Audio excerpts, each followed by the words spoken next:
We'll start questions for Coach with Colin to Coach's left, and then we'll go next to him to Sam, and then we'll go to the other side. Coach, back in November, I think Josh had a big game, and you chose to focus on the 0 turnovers on his stat line. He had 0 turnovers again tonight, but 46 points. I mean, where do you want to start talking about his performance? Yeah, we probably need to talk about the points tonight. I don't pay. I have no idea. I swear I don't know where the stats are in terms of in the arena. I know you're all looking at me like you've been here for 4 years. I don't. I know what the score is and the fouls is, and that's what I got an army of people behind me to help me with everything that I need. So when I go in the locker room at halftime and get the stat sheet, I'm like, he's got 35. I mean, that was my reaction. I knew he obviously was having a half, but 35 and a half, and as clean as it was with just the efficiency and the shots he was making, it was a special half. And toward the end, I'm not going to lie to you, certainly we were locked in, but your brain's your brain. And at one point, I'm like, if we waste that half in his performance, it's going to be a shame. And we didn't. We didn't. Down 7 with 3:44 left. It didn't look promising with the air out of the hump, and rightfully so. We had given up a huge lead, but couldn't be prouder of a group of young men that stayed together. Our huddles were really good considering the circumstances, and then we had a lot of kids in the last 4 minutes of the game make huge plays that helped us regain the lead and win the game. I think it was Paul who asked you earlier this week if you can ever tell before a game if Josh is going to have one of his big scoring games. And I think you said no, most of the time you can't tell. But I'll ask you again today, before tonight, could you tell at all that maybe he was going to have a performance like this, or was it just as the game was unfolding? He's been different lately. He's got a buoyancy about him. He's got a giddy up in his step. He just has. I don't know exactly why. Sometimes with him, it's like he's pitching a perfect game, and I don't want to talk to him. I literally don't try to stay away from other than scheme and what we need to talk about. But that's how I look at that kind of thing, and didn't really want to talk about it at halftime with any of the coaches either. We just talked about what we normally talk about. But that kid obviously is super special. He keeps showing me ways to continue to talk about him. Like, for instance, during the game, they're late. He says, "Coach, you got to use me as a decoy for a couple plays." He knows his body, and it takes a lot of energy and torque to do some of the things that he does. And of course, it's like, okay.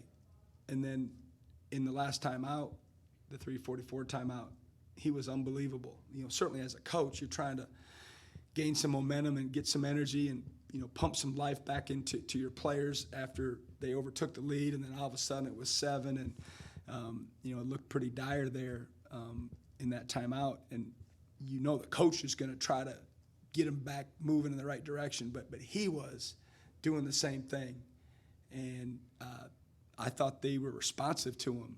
And again, he could have easily gotten his own little world and says, hey, I'm having an unbelievable night, and if we lose, we lose. But he's not built like that, and so another example of him finding ways to show everybody, what he's all about. We'll go ahead to Brian here in the second row, and then we'll get it over to Jacob to Coach's right. So much focus is going to be on Josh, obviously, and rightfully so. But in the final moments, you get 4 free throws from Jaboy McGee, you get 2 from Sean Jones, you get a block from Mature, you get a block from JDF. Just talk about your role players there in those final minutes and what they had to do to bring this one home. Well, Josh will be the first to tell you. I mean, without all those plays you mentioned and more, we don't win the game. We just don't win the game.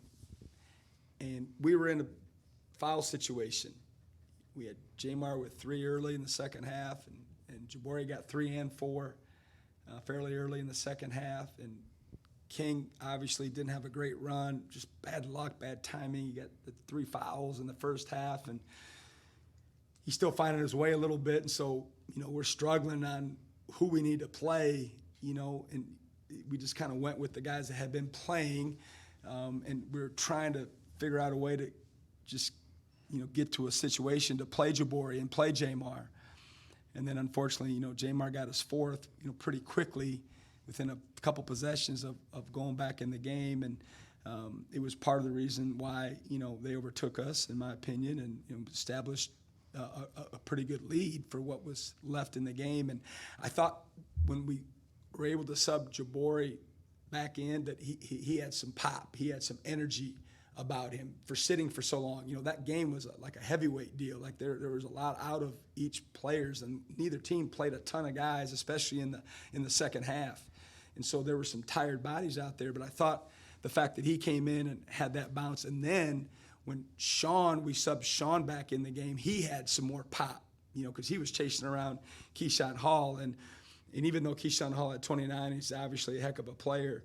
It wasn't for lack of effort from our team, and specifically Sean. I thought and it wasn't just on Sean, it was on our team, but he was assigned to him most of the night. But I really felt like the fact that we got a live body in there, and then we were able to get another live body in there, that helped us, retake the lead. You're down by 7 at the final media break. What's the mood like in the huddle after losing that lead, and kind of what are you telling the guys to kind of get everything back on track? Yeah, I mean, I alluded to it a little bit. You're just there's a lot of time left. There's more time than you think. I talked about we've been here before. We were down 13 to a team in the fall, and it didn't look good, and they stayed with it with, I think, about 5 minutes left. I think it was the New Orleans game, if I'm not mistaken, and we used that as a reference. We were down big against Utah on the road, and we came back and won that game. And so when you have a team that's been through those situations, in my opinion, it's a great time to try to pump some confidence back in them that, hey, we can do this. And, certainly at home, if you can get a basket or two, the crowd will get behind you a little bit and give you a little more pop, and I thought that's what happened tonight. We'll go back to the second row. Danny Pita coaches left, and then we'll go back to Brian in the middle. Coach, I know a lot of times this year we've struggled in the paint, but I looked down and you've outscored them 26-24 in the paint tonight. How big was that? We've been getting better and better that way. There aren't huge numbers, but we were able to neutralize them that way. They got some big, strong guys, and, we elected to double them. We hadn't been doing quite as much of that this year, but we felt with some of the matchups and how they play that we probably needed to do that. And so that certainly helped limit them a little bit. But, it's something that we've been trying to encourage our guys to do more of. Just get to not just the paint, but get to the rim. Put pressure on the rim with the ball, without the ball. Try to get to the line a little bit more. I mean, they're one of the best drawing foul team in the country. They get to the line a ton.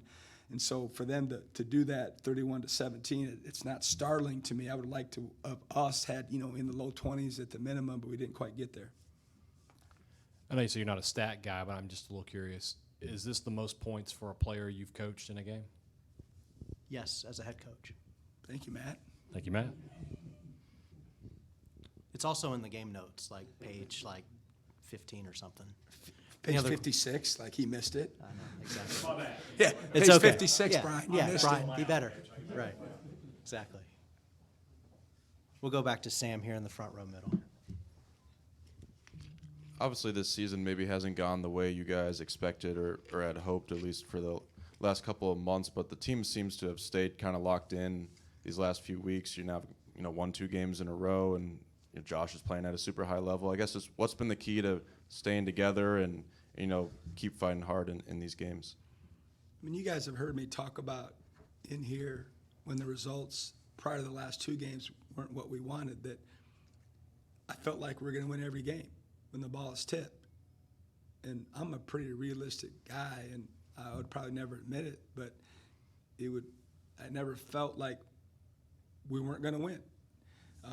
And I've talked in here a ton about these kids and their approach to practice, where I've been around and been on teams as an assistant to where it can get tough in February to keep them motivated in the practice when, you're not having the season, that we're used to or that the expectations were to have.